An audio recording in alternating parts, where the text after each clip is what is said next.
especially at a live event like this, I don't think I'd be feeling too good. But Sanhok, now it's time to bring those points back and see if Gamers8 can do it. Again, though, it is that boot camp drop, which is going to be ridiculous. It's Regan's, it's Box Gaming, it's Stalwart, all potentially in one place, battling out for boot camp. That lobster is going to be real hectic in just moments time in the middle of it. You must know, you know. I know the lobster. It's going to be drenched in players in a second. It's going to be a big problem for boot camp. Alternatively, everyone could leave boot camp alone, and it's not worth it here in the 18-team lobby, especially with there being so little landmass here on Sanhok in particular. Yeah, it's going to be pretty tricky to find those places, to find that area, to call your own. And already, teams starting to drop out. I'm looking at the Wildcats heading north. They play a hot-in split normally on the Sanhok drops. We saw that in those practice games earlier. Looks like they're not going to change that. And let's look at the boot camp teams. Down one passing over it right now. Down one Kia and Stalwarts potentially looking to land. I think down one Kia are going to head further north given their speed. Back-to-back drop a little bit short. And actually, Aton go to Painan right in the middle of that map. One team in boot camp. Only Stalwart right in the middle of it. Seoul spread out in the hills to the east. I mean, to be honest with you, I wouldn't challenge Stalwart out for boot camp either. I think they pretty much just win that every single time. I think you have to out-macro Stalwart just because they are so strong in an individual fight. TJB and Gamers8 down towards Sami, though. This is quite interesting. Gamers8 usually do a Sami split anyway, so it's TJB kind of encroaching on the territory. Now, Gamers8, the problem for them is they love all of Sami to themselves to pick up as many meds as possible, but they might be getting into a fight early that they don't want to take, and TJB, once again, from Miramar, causing problems for Gamers8. It's really not fun. But I'll tell you what would be fun. If you complete daily missions to earn points for the PMWI Watch Together, once you get enough points accumulated, tap on the rewards icon to claim the corresponding reward. Well, that's GZ going down for Regan's, but for that event, you can participate solo or as a team. And remember, playing solo is absolutely okay, but teaming up could get you some more rewards. Certainly would make it easier, but we're going to be getting into this game. Losing a player early for RSG, Sanhok, could be disastrous. For Regan's Gaming, GZ, as you said, Blank, goes down, right? Sanhok, the most important map to keep all four alive in terms of needing that firepower on your feet, right? You need to have it all up. You need to have that ready in your arsenal, but Lightning goes down as well. Team Seoul for India.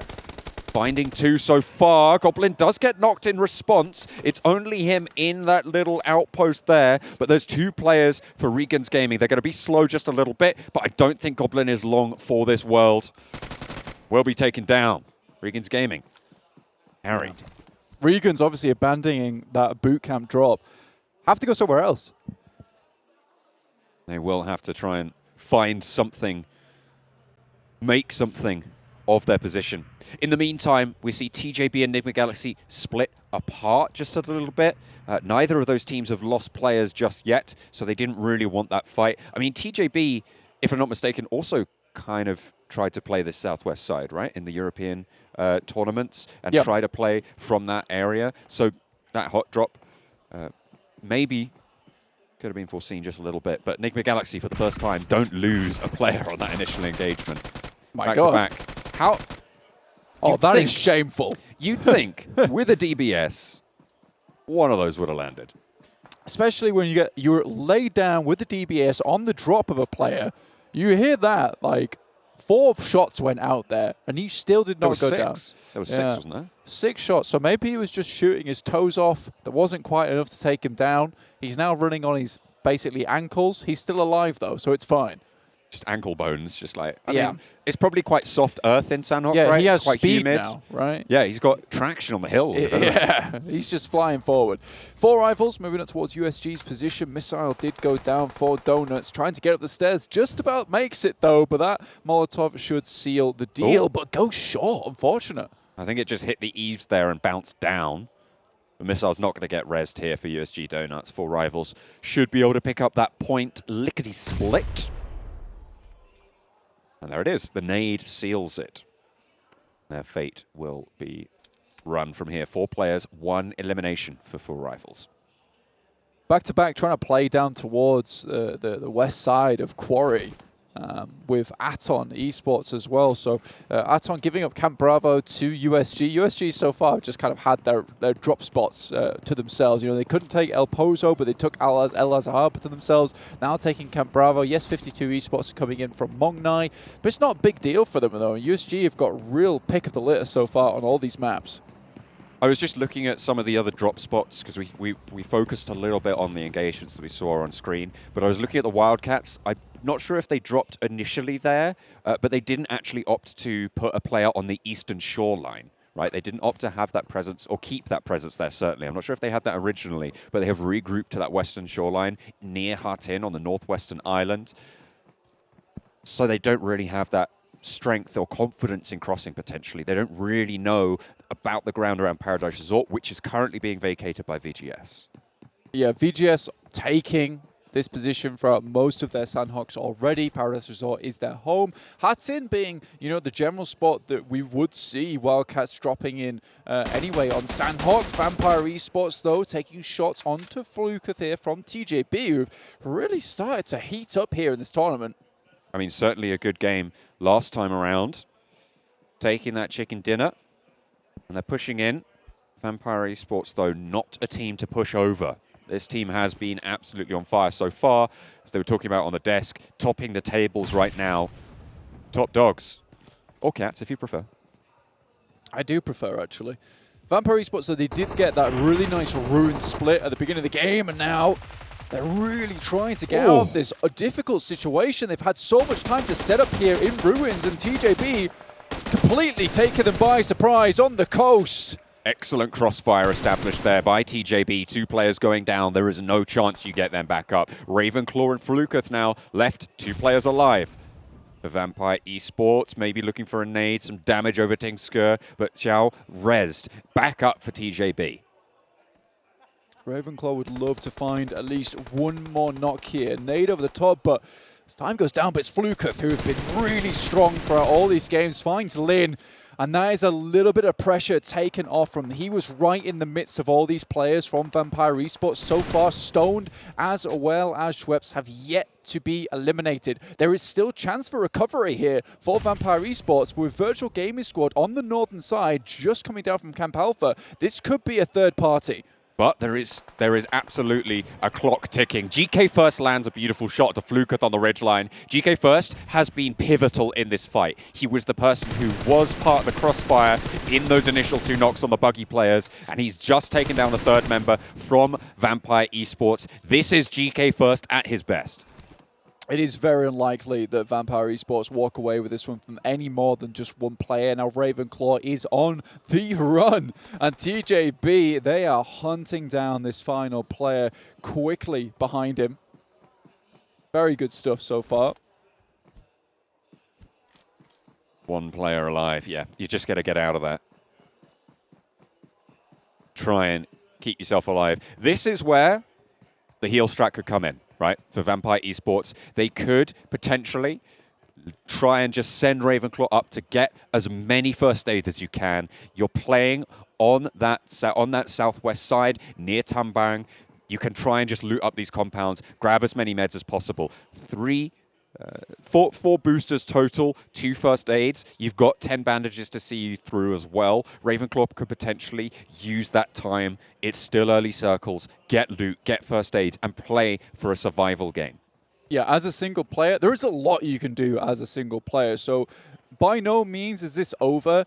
Realistically, I think the person that won out the most between this engagement is Nigma Galaxy. The fact that TJB disengaged from Sami means that Nigma Galaxy had time with this new circle to head down towards Bantai, potentially up to Camp Charlie, and keep looting up some more of those meds. Ralph used to be the big healer for the team, but more recently it's been Lord doing a lot of it, so we will see who exactly decides to go for that one. But this next circle favoring Falcons once again, so another time to really put up those points, put up those numbers for Falcons themselves. But we will see what happens with Morph GGG still trying to make it happen here in this tournament. A particularly alliterative Quarry Camp, Cave, Kampong finish is potentially on the cards here. as the southeast circle shifts in. More from the south coast, like you were mentioning there, Blank. 52. Potentially getting spotted out by Donuts USG here. It's over towards the north side of Lakawi, on the north end of the circle. 52 trying to move down the coast. This is a horrific spot to play from 52 Esports. I mean, I've dropped here before, and if you get a team or some players on this ridgeline looking down towards you, it is very hard to leave, even with just the 3 players that Donuts has. 2 versus 4 that they're on this ridgeline with, but it's not going to matter. Immediate knocks coming through, and 52 are torn apart, decimated. 5.2 now, Blank. They just completely break down. It is very, very unfortunate. You're right. These guys got divided up with a couple of quick slashes coming through from the Japanese team. And now it's Pain running away. And you can tell this team is absolutely in pain. They try and just get away from this kerfuffle. And honestly, that's what happens. And Donuts USG must have been trailing this team for a long, long time. And once you get on that downslope, you know, there's no cover whatsoever. Great angle taken by Omikun to really open up that engagement, especially having the confidence to do that 3v4 as well. They knew that they had the angles to make it happen. And those are the kind of points that you just need in this tournament to keep bumping up your leaderboard. The circle's not going to hurt too much just now. So teams like Wildcats, who are very far north at the moment, leaving a player even as far back as Tap Mock, just passing Paradise Resort now that we saw Virtual Gaming Squad leave earlier. They are going to be okay for the time being. And they will have had plenty of time to loot up those meds, play for potentially that one out there. TJB as well, in the meantime, all the way out near Narcam, sorry. And Sami still has the last player from Vampire Esports. And this is the difference between Nigma Galaxy, who dominates on a map like Sanhok, and TJB, who tries to go for a heal strat here on Sanhok. They're out in the blue so long. Nigma Galaxy tries to push in as far as they can into these circles before they start going for the heal strat. They already took the boat down from Bantai, headed over towards dockside. Now they're going to move up, cause as much chaos as possible in these final circles with potentially 3 or 4 members.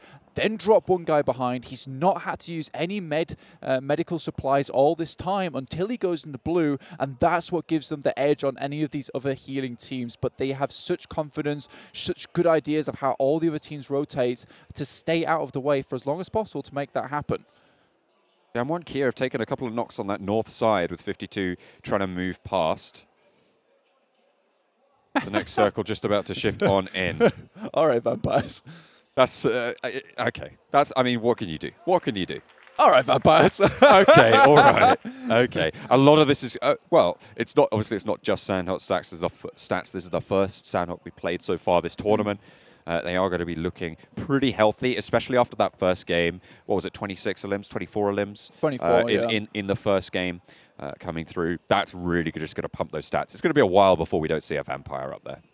Yeah, it's very, very crazy stuff so far coming through from Vampire. Honestly, it's just a case of, you know, you raise from your coffin in the morning, easy peasy, back in the coffin at night. You know, they're just slamming the lid on the first day already with that massive performance in game 1. So really, really good stuff. Now, Circle centers up, which is very, very nice here for Nigma Galaxy. They can really just keep it easy on this southern edge. Wildcats spot Damwon Kia and further hamper their progression down south. Juni looks for the retribution onto X-Ray. Sung's taken a lot of damage in the meantime, but X-Ray escapes unscathed there. A long spread out progression line for Wildcats, but there's the answer. Juni taken a knee there to Boran from the Wildcats. Starting to move forwards, wants to play aggressive. 2 players knocked for Damwon Kia now. Sung and Forrest standing. Damwon just do not look confident. Honestly, we're so used to their playstyle of heading center very early and taking control of that. And it almost feels like they're afraid because of this 18-team lobby to actually go for something like that. But that's where they excel. They're really good at controlling those final circles, but they never have the opportunity so far. And I think this is something that might need to change over the next 3 games or potentially even coming into tomorrow. But will it be too late by then? We'll just have to wait and see. With Vampire Esports going out very early here, though, it does give a chance to some of these other teams at the top. Forest trying to heal up. It looked like Damwon Kia actually got all 4 of themselves back up. Okay, fair enough. They were allowed to res. The pressure not quite there from the Wildcats, but they will be known. They will know that this rotation is coming through. If there's a boat in Lakawi, you might even want to take that and sail down south. But even then, you got Ningba Galaxy. The absolute machines here on Sanhok to deal with if you want to try and take that route. Yeah, 2 points in 16th place to 18 points in 5th place with Box Esports. I mean, you can easily jump up a lot here. Freak stays behind at the moment, looking to pick up some more meds. Not sure if he'll regroup with the team. Honestly, they're able to, it's interchangeable, which their healer is at the end. It just very much, I was talking to Kalaris about this actually, and we were having the discussion. He was saying, you know, it's very interchangeable who your healers are, particularly because, you know, it's very different setups. You don't want to switch over weapon types that someone's more comfortable with. So you just give the guy who's got the most medical supplies, because it's easy to just splurge out a ton of first aid kits on the floor than it is to switch out entire loadouts. The next circle just about to pop. It's really moving down towards Kampong, towards docks.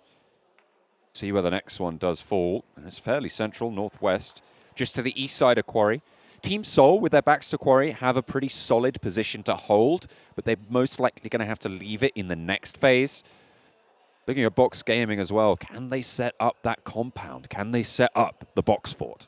That is the real question here at the moment. Already a 375 elimination meter-wise for Stalwart there. Really, really good stuff. Now, Stalwart's going to struggle, but they are quite far at the top of the leaderboard at the moment. I believe they're in 3rd place, just behind TJB at the moment. And yeah, there haven't been like massive standout games for them, but they're consistently there in 1st, 2nd place, 3rd place. They're just making it happen. And this is the consistency you want to see from a championship team. So 32 points just behind TJB and 33 at the moment, but they have to make it through the swampy marshes of Quarry.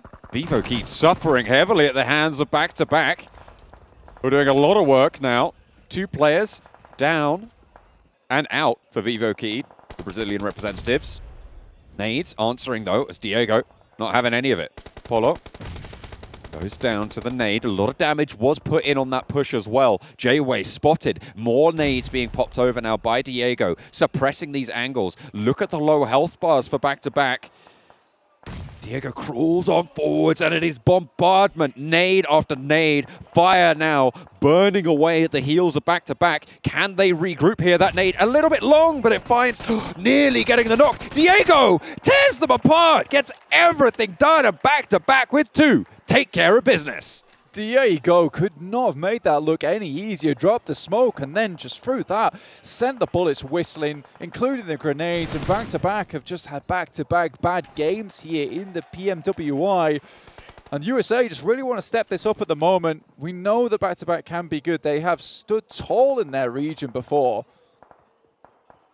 Certainly look at us stand tall, and if you want to be competing with the best of them, you need to complete those daily missions, I'll tell you that, to earn points. Once enough points are accumulated, you can tap on the rewards icon to claim the corresponding reward.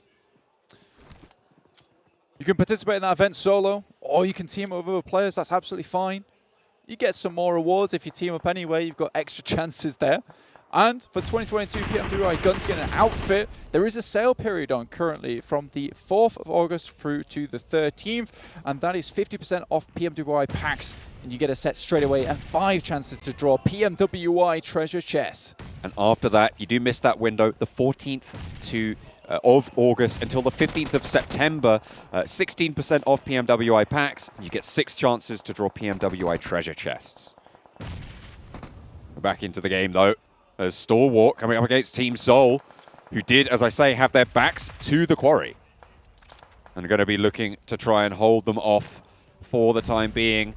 A lot of damage sent. One res found. Omega spotted in the sideline. Stalwart still have all four there. Still have them all available. Omega stands up and gets rebuffed immediately. Hector eliminated, swept aside. Can Stalwart stay alive? They will have to try and survive just that little bit longer. Unbelievable stuff. Great stuff coming through from them. And you can celebrate too with the regions and your team region as well. So the top 3 teams for region will have the chance to win a prize, and it's a maximum of 1 award per user, and that's through from the 4th of August through to the 13th of August this month. And if you're watching as well, you're contributing to the potential peak concurrent watch viewers of this stream. If we reach 100 million live watching, then everyone could get items in the 2022 PMWI Lucky Crate with a maximum of 1 award per user. Please visit the in-game 2022 PMWI Watch Together event every day from the 11th of August for more information. You can find that all out there. Box holding on the north side against Stalwart, who are still recovering from that fight and may not be able to do so. However, they might have done the work they needed to. Consistency, as we said, always about Stalwart is the name of the game. Keep those points nice and high, keep them tumbling over. A lot of eliminations coming through. Vampire finally taken down a peg. TJB with 1 player left coming off the back of the chicken dinner. Not ideal, but it's Box Gaming and Morph with all 4 players alive. Stalwart still going strong with 2 though, which is very, very good, but this is a very good opportunity for Box Gaming. Saudi Arabia's Team Falcons, they only have 2 players. 1 player is down. There's potential to get them back up again, but they have been in the circle a long, long time. Look at this though, John. Enigma Galaxy out, 0 points. Not good. Far from ideal.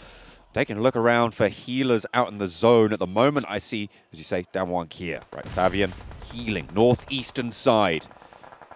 Maybe trying to just stay alive for as long as possible, and it might work. 8 teams remain, and so many of those have 2 or 1 player remaining. I think it's 6 of those teams. 4 of those teams have 1 player. 2 of those teams have 2. Honestly, not all these teams have got many points. I think that, Vivo Keyed have got 8 eliminations so far, but realistically, we can say that's just from Diego's unbelievable performance. The masterclass he set upon us with the smoke play. Incredible stuff. Action, though, still on the ground. Looking for Box here. Does stand up. Doesn't quite take him down, but will look for more. Gets the knock on the sidelines around the tree trunk. Action still in the fight, still alive, but for how much longer? Finally spotted, finally handled by Bensu around the edge, but there's backup. Potentially slowing down things for Box Gaming, and Pika's going to have to heal. 13 first aids, down to 12 now. That looks like they're going to heal out in the zone for Stalwart. He's going out here. No stims. Big struggle for him. Like you say, no stims is very difficult. Zay moves up for Morph, and they have been having a bad time. Coming into this game with 0 points right at the bottom of the leaderboard. Morph GGG, though, looking to make something happen. They have 4 players alive, and that really does spell a victory here on Sanhok, especially when the rest of the teams are down 3, 2, 1, 1. Look at that. You see the stims that currently on board for the last player from Stalwart are going to be there, so a little bit of time there. Damar also looking to heal out, but this is the last first aid kit for Team Falcons. It looks like a 5th place finish, unless someone goes down first, unless someone gets spotted. Diego eliminated out there. Still 1 player left for Vivo Key, but Box Gaming trying to roll down this hill against Morph. With 3 eliminations, they've been fairly quiet so far on that tally. But they're going to have to try and fight off against Box descending. Some nice angles. Bensu spotted, handled. Another knock on the backlines. Looks like this is going to be Morph all the way. Oh as they my spot God. Yet another, and they are going to be able to take control of this zone. It's only the players out of sight that will be proving to be problematic in terms of finishing this game out. Cielo for Vivo Keyed and Pika for Stalwart Esports. Morph will take those 6 eliminations and a chicken dinner any day of the week. Pika tries to jump into the blue, but won't quite make it in time as he falls. And Vivo Hang on a minute. What the Hello? hell? Wait a minute. Oh, finally spotted. It looked a little bit dangerous there. But 3 of them go down. In the end, the last player stands up, and Morph take control. They take the chicken dinner. What just happened?